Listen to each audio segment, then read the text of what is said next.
What's up mga kabanat? Welcome back to my channel and to my page Banat Jack TV.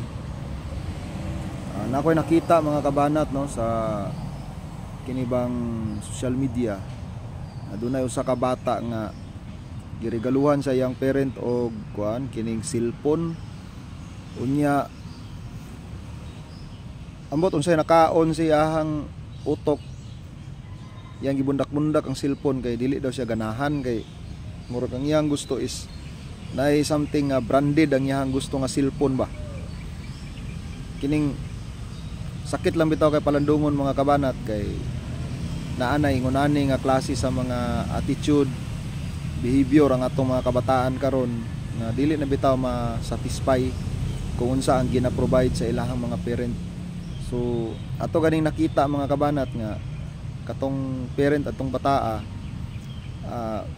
usa ra gid in taon ka ultimo ba kining uyamot gid in taon nga trabahante na naningkamot nga mahatagan na iyang anak og unsa iyahang makaya nga ma-provide.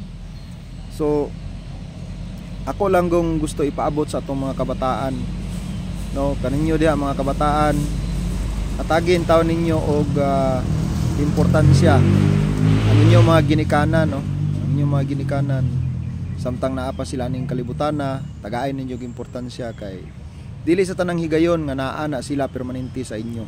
Kung unsa man galing ang ilang gi-provide kaninyo, gipaningkamutan na mapaabot sa inyo, mahatag sa inyo,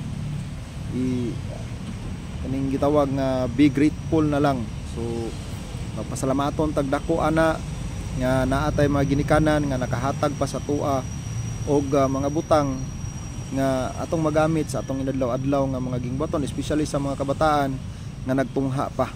So usasad akong hangyo sa mga kabataan kanang mga butang like mga gadgets, mga cellphone nga gina-provide sa inyong mga ginikanan nga grabe lang paningkamot no. Ang uban na halos ganin nga buslot-buslot ng mga brief, halos dili nakapangisna, halos di na mukaon para lang gyud nga makaabot sa amount nga gusto nilang maabot para lang nga ma-provide ngadto sa atong mga kabataan ang ilahang gusto.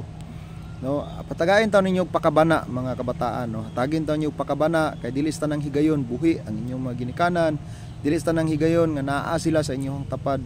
Sa hatagi og importansya hatagig pakabana mga kabanat no. Sa itong mga kabataan diha panahon nga naamos publiko, amping kanunay dili yama-yamaan, dili pasagdan ang mga cellphone, dili makumpiyansa labi na sa naa sa publiko, sa mga jeep, sa mga kadalanan, dili magkumpiyansa og hawid-hawid sa tuang mga gadgets diya kay sayang kayo og ma-snatch lang na, makawat na, mailog na sa mga kriminal ang gihaguan sa inyong mga ginikanan, mahimo lang nga sayang og mawala ang inyong mga giampingan nga mga utang.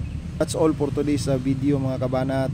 Mayong hapon og amping kanunay. Stay safe and good health. Bye bye.